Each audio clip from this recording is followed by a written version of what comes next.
Tonight, I wanted to talk to you about the new proposals coming in from Egypt and the mediators for a ceasefire in Gaza. Important positivity coming from Israel. We have a change of tone when it comes to the Israeli media. And we also have some developments happening in Syria that I wanted to talk to you about and share some important information about it. But we're going to start off with this ceasefire that we're talking about. So we had a delegation from Hamas going to Cairo, talking about a potential ceasefire. We have a new initiative coming from Egypt, and it's talking about a potential ceasefire with new potential proposals when it comes to Gaza. And I'm going to also get to the talk in the Israeli media that's changing when it comes to this ceasefire. So we had this report here that Hamas is sending a delegation to Cairo. Now note, before Hamas is sending a delegation to Cairo, for the first time in many months, if not even the first time during the war, we had an Egyptian delegation going to visit Israel. Usually the mediation happens in Egypt or in other countries, but this time they went to Israel, something that signaled a level of progress when it comes to the ceasefire. So what are we talking about with this new proposal, and is it going to have anything significantly different than previous proposals, or is it simply an attempt coming from the mediators to build upon the previous ceasefire agreements for it to be sold, or for Israel to sell it as a new agreement, although it would include all of the demands of the Palestinian resistance? Because something is that's very important noting here, when it comes to the ceasefire, Hamas and the Palestinian resistance, they have not changed their positions when it comes to the ceasefire. They have been offered several temporary ceasefires that do not reach their demands and do not give them what they want in terms of basic demands for a ceasefire. And they did not accept them because they did not want to put themselves in the first circle they were in when they were in the temporary ceasefire before that Israel ended, and they restarted the war that we have now going for over 1 year and approximately 2 months. So we had this report here. An Egyptian source told Al Arabiya TV on Friday that Cairo has presented a new proposal for a ceasefire to the Gaza Strip, which has been subjected to Israeli aggression for more than a year. The source explained that the new proposal includes the gradual withdrawal of the Israeli forces from Gaza in stages, noting that Cairo will send a security delegation to Tel Aviv this week to push efforts to resume ceasefire negotiations, meaning that the Egyptians are going to go to Israel yet again. And this is something that hasn't happened previously that much. Like I said, usually the delegations go to Egypt, and this is hinting that Israel is more open or showing more openness when it comes to a ceasefire in Gaza. The source added that the Egyptian proposal discusses forming a committee headed by the United States and with European and Arab participation to supervise the ceasefire. The new proposal was unveiled days after the United States announced that it would begin new efforts with Qatar, Egypt, Turkey to revive the ceasefire negotiations in Gaza. And now Hamas is sending a delegation. Bassem Naim told Reuters that the delegation will arrive to Cairo tomorrow, Saturday, to continue with the talks. After the agreement in Lebanon, Hamas confirmed that it was concerned with Israel stopping the aggression within the nationally agreed upon parameters for stopping the aggression, namely a ceasefire, the withdrawal of the occupation forces, the return of the displaced, and the completion of a real and complete prisoner deal.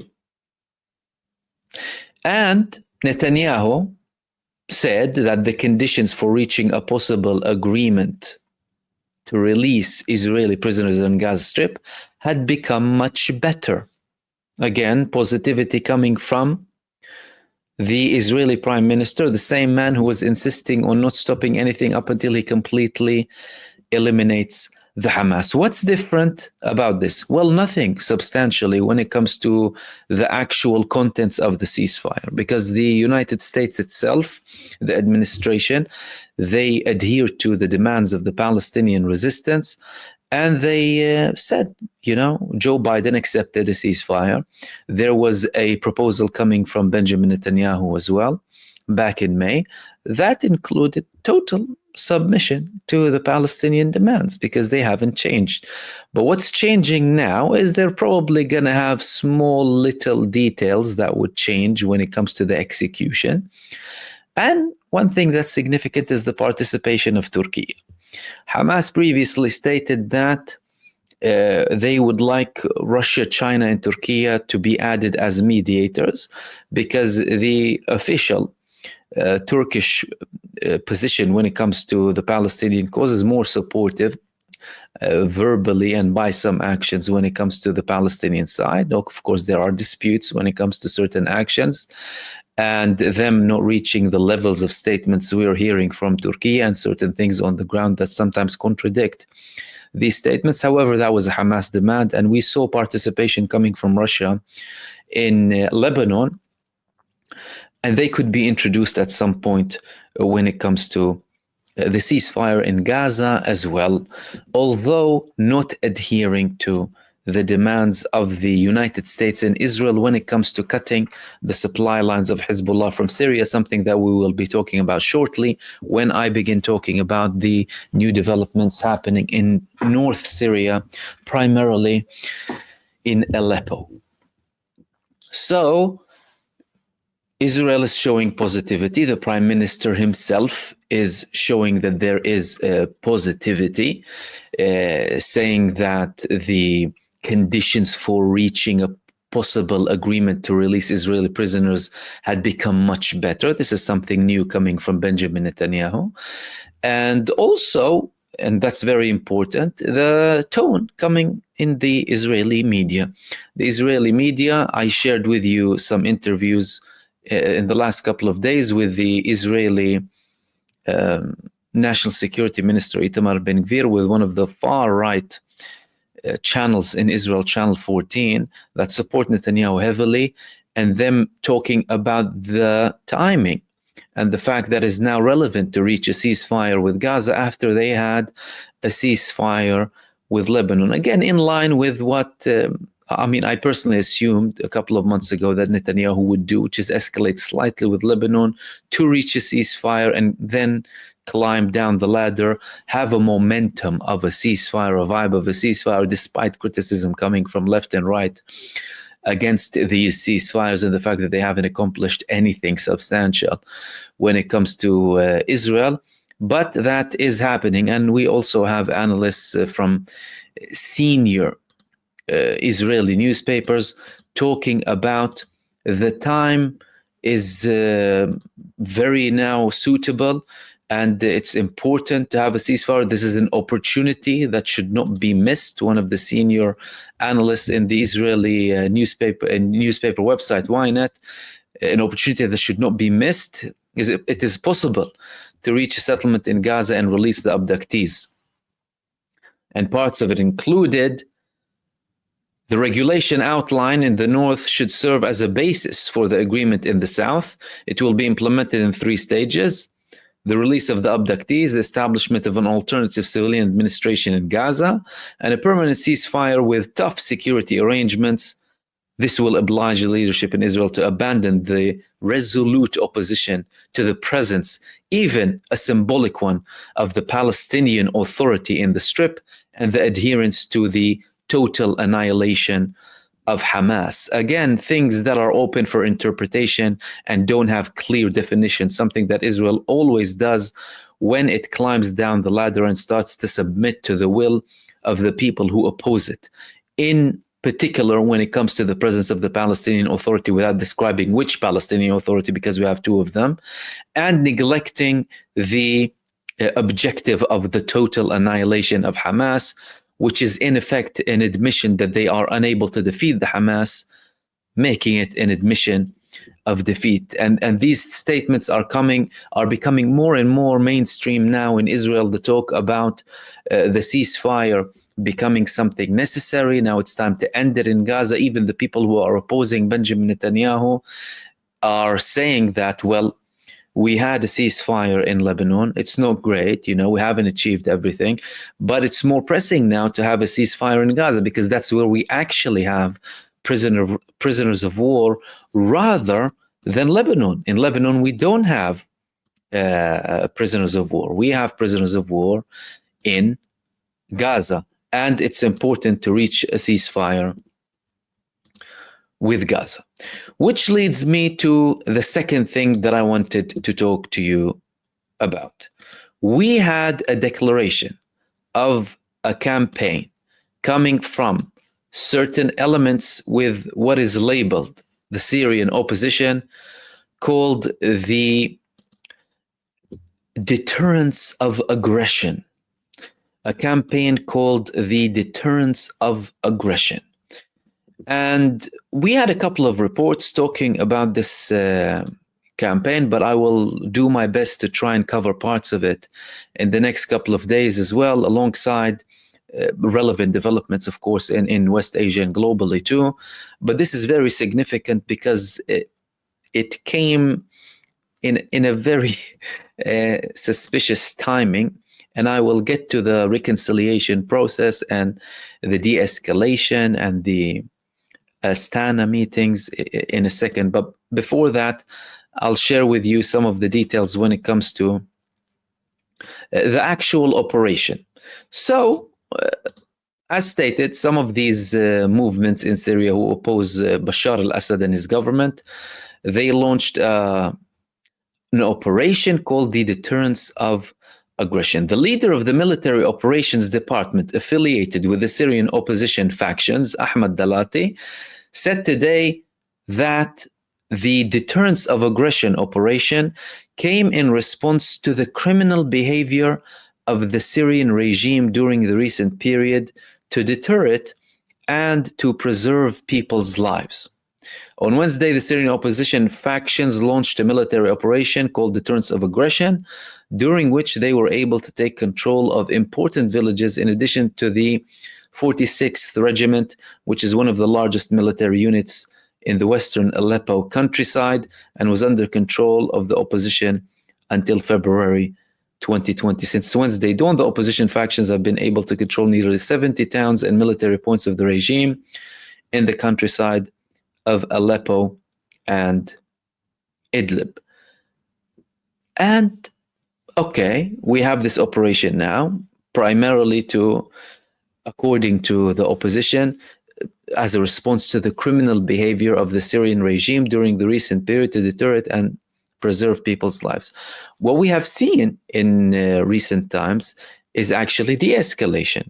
This is where questions start to arise about this operation itself. We had de-escalations coming and talks between Turkey and Syria and Russia. As a matter of fact, we've had in that area where there is now, where there is an escalation now, we have had a de-escalation zone. Aleppo was considered to be a zone of de-escalation based on the Syrian peace process that took place in Astana. So, what is exactly happening? We were talking about Turkey reaching out, the Turkish President Recep Tayyip Erdogan not ruling out meeting with President Bashar al-Assad, certain elements with the Syrian opposition talking about reconciliation. We've had over 12 years of the conflict in Syria, with the situation not changing dramatically apart from the massive shift that was in favor of the Syrian government post-2015. At one point, the opposition was moving towards Damascus, but then the Syrian government hit back, and of course, the side supporting the Syrian government as well.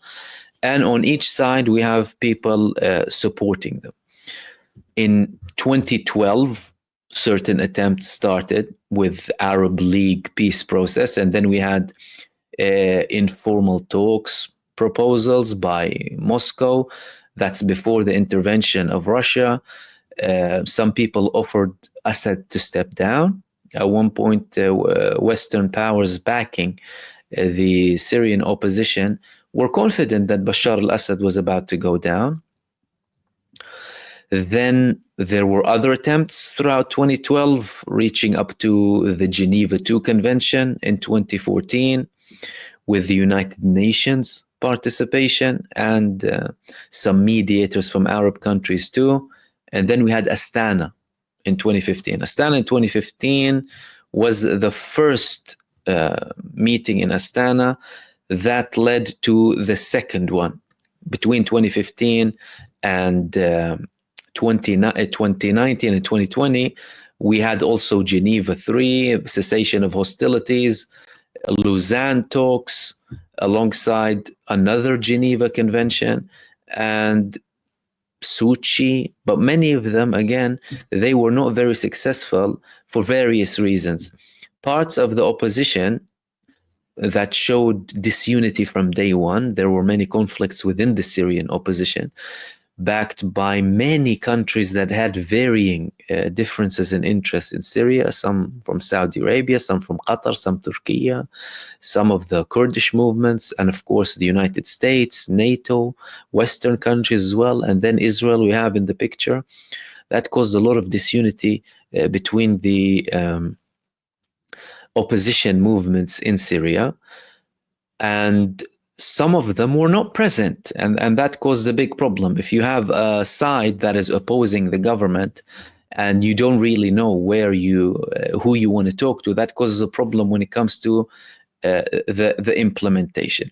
Now, the most significant development when it comes to the peace process in Syria came in 2019, when delegations of Turkey, Iran, and Russia arrived to Astana in December 2019, and they weren't very successful with a ceasefire proposal.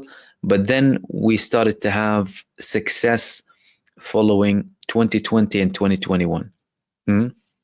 We had a joint statement at the time from Russia, Iran, and Turkey reaffirming their stance to oppose separatist plans aimed at undermining a unified Syria. That was an exceptionally important development, because at the time, and to this day, Turkey was still backing certain areas that were under opposition control in Syria. And of course, we had other areas controlled by American-supported groups. And when it comes to Turkey, we have coordination between Turkey and the United States. And then there's, of course, Israeli participation in some of these cases too. In 2021, the parties basically held this agreement very well. And it lasted for 4 years almost. This peace process lasted for 4 years. And finally, we had countries who were talking about solving the problem, opposition movements coming forward, the Syrian government showing openness as well, because of course the war in Syria had many casualties on sides supporting the government and sides against the government. And it has been a conflict that took many lives, that could have ended way before. However, there were certain countries who were only interested in escalating the tensions and the problems in Syria for their own agendas. And these people oppose Syria and the Syrian people as a whole, by the way. They might take sides or act as if they care about this person rather than that person. But what they're actually after is taking down Syria as a state because of certain positions that Syria took as a country that were in opposition to the plans of the United States hegemony in the region. And of course, we've had a massive campaign of propaganda that pushed sectarian violence and a sectarian narrative. And unfortunately, that still exists to this day. Now, these people who push for the sectarian narrative and only support the causes in Syria based on the side of their choosing, they only support it on a sectarian basis. They do not support it based on a human rights base or on an equal base, because they would view certain things happening on one side and have a blind eye towards what's happening to the other side. So if we had a peace process, that's just to elaborate, because of course with the Syrian conflict, there's a lot to talk about. We've had 12 years when it comes to the Syrian conflict, and there have been many developments. But the most significant development now is the development after we had the Astana process starting to take place, post-2020. So we've had 4 years of relevant de-escalation. Of course, there were tensions here and there in some parts. That's undeniable. But there was a vibe of de-escalation, and even the Arab League, again, opening its arms to Syria. Then we have the tensions reducing massively, or at least by, talks when it comes to Syria and Turkey. Turkey played a very big role when it comes to what's happening in Syria. What happened now? What's the problem? Well, 15 hours before the escalation in Syria, Benjamin Netanyahu had a speech. Benjamin Netanyahu had a speech that I shared with you a couple of days ago, in which he warned Bashar al-Assad. He said, Bashar al-Assad, you're playing with fire. Why is he warning Bashar al-Assad? Because Bashar al-Assad and his government, Syria, has been a key player when it comes to supporting the resistance. And the supply line of Hezbollah comes primarily from Syria. Syria has the biggest borders with Lebanon. And as a matter of fact, the Lebanese resistance started from the Beqa' Valley. The Beqa' Valley on the eastern part of Lebanon has been the place where Hezbollah started to receive the funding, the weapons, the arms, and the training coming from Syria. So I wanted to share this map with you just to elaborate further clarify what's happening and what are the reasons for what's happening. So this is Syria, and I mean, this map is being updated now. We have the they're calling it here in this map Turkish occupation, US occupation, Syria, and Israeli occupation. But when it comes to Turkish occupation, you of course have opposition movements that are mostly funded by Turkey. Here, opposition movements that belong to mostly Kurdish movements and supported by the United States, and of course the Israeli occupation of the Golan Heights. But primarily, when it's green, you're talking about Turkey. Orange, you're talking about the United States. And this map is now changing in this area here that I'm pointing at. That's called Aleppo. The second, if I'm not mistaken, biggest city in Syria, a very significant city. The opposition took control of it at one point. The Syrian state took back control at around 2020. And then now we have this campaign. There is something significant when it comes to Aleppo. What is it? Aleppo has a road called the M5. North to Aleppo, we have a road called the M4. And from Aleppo down to the Jordanian borders, and they usually call it the Aleppo-Damascus road, it's called the M5.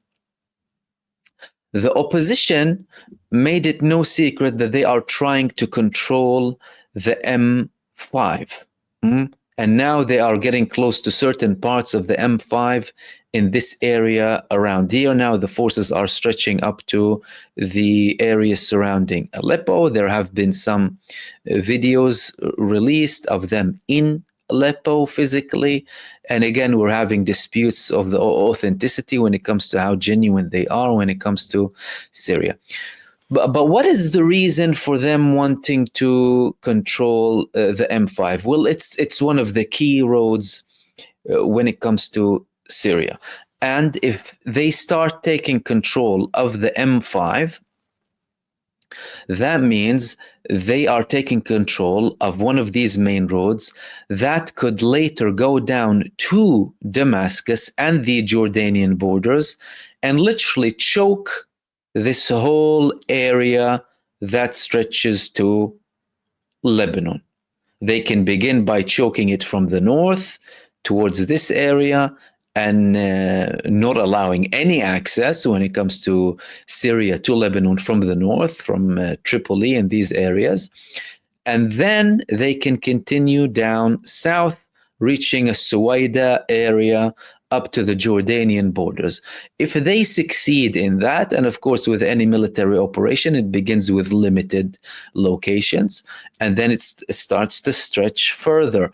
And the opposition movements in Syria have made it no secret that they want to, what they call, liberate all of Syria. So they're not just talking about a limited campaign, they are talking about all of Syria once again. And the question arises again, why now? Why now when we had a period of de-escalation? And what is the purpose of claiming that you want to liberate all of Syria, not just having even certain tensions in a location like Aleppo, for example, to further expand the territories that are under your control? If they do that, and if they begin to choke or take control of the M5, they will take down all of this part, in effect, choking Lebanon. So Lebanon will have no supply from the Syrian government. And again, the Syrian government and Syria as a state, they are the biggest supporters when it comes to logistics, weapons, and arms to Hezbollah. That is something that is undeniable.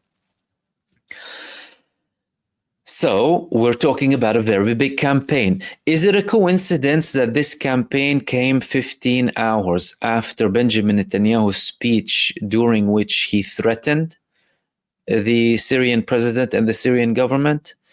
I find it difficult to believe that. And I find it difficult to believe that for various reasons.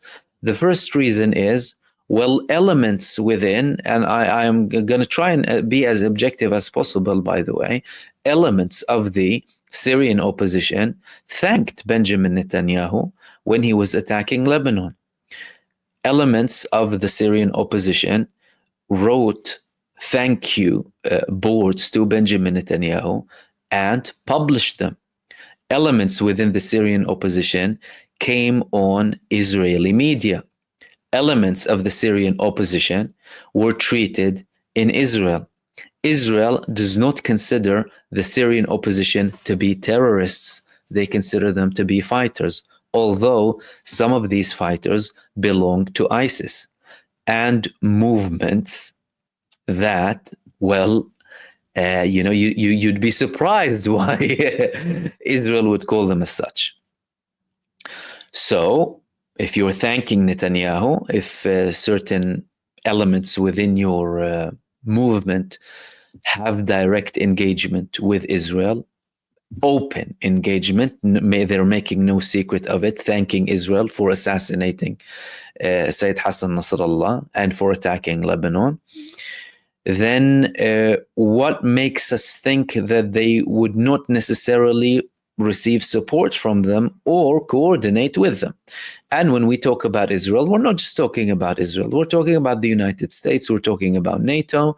And there is a very big involvement from Turkey in all of this, because many things that are happening are being facilitated in Turkey. And now we have an outright admission coming from Turkey that this is only going to be a limited operation. Again, indicating that there is direct Turkish involvement. Why now? That's another question. Why now? A minute after, literally, moments after the declaration of a ceasefire in Lebanon, during which Hezbollah showed massive capabilities of continued attacks on Israel, even with the big blows that they received in the form of the assassination of their Secretary General for the sake of Gaza. the displacement of almost 1 million people for the sake of Gaza, the destruction of tens of thousands of buildings for the sake of Gaza. And then thankfully we had a de-escalation in Lebanon, and things are looking like they are improving. And of course we do hope that they do. They want to choke Hezbollah and reduce this capability, because although Hezbollah, they have their own production lines in Lebanon, they are again very dependent on the support that they get from Syria. And it's not only that, we have direct foreign intervention. We have Ukrainian presence with the opposition in Syria. We have Turkish presence. We have Uzbeki presence. And we have people from other countries too fighting with the opposition. For what exactly? And what is the motive for them? Now, many of these people are again basing their whole campaign and presence in Syria on sectarian matters. And although there were some reassurances coming from figures in the Syrian opposition that we are, we're not targeting, we want to make everyone safe, we want to keep people safe, evidence on the ground was showing some of their fighters, talking in a very sectarian tone, and they did not seem to appear very friendly or non-hostile, right, or open to the multitude, the multiple faiths that exist in Syria, and the ethnicities that exist in Syria, and again without a very clear vision. All of a sudden, we want to stop this aggression, an aggression that, hasn't been very visible because, like I said, we've been through a peace process. And simultaneously or shortly after, the statement of Benjamin Netanyahu coming that he is warning Bashar al-Assad and the Syrian state from their continued support for Hezbollah, simultaneously with his talk about a ceasefire in Lebanon. I do not believe that these things are not connected together. It is very unlikely. It's a very unlikely case. And judging by who some of these elements in the Syrian opposition are supported by, it is exceptionally unlikely that the decisions that are made and the movements that are made and the timing that is chosen is completely independent. We're talking about an escalation following a slight de-escalation to cut the supply lines of the Lebanese resistance, and the people who are supporting, or the countries or powers that are supporting the splitting and taking down the government, or what they claim to be the taking down of the government in Syria, are not doing that to take down the government in Syria and to support the Syrian people. They are doing that for their own colonial projects in Syria that aim to tear the Arab and Muslim countries apart.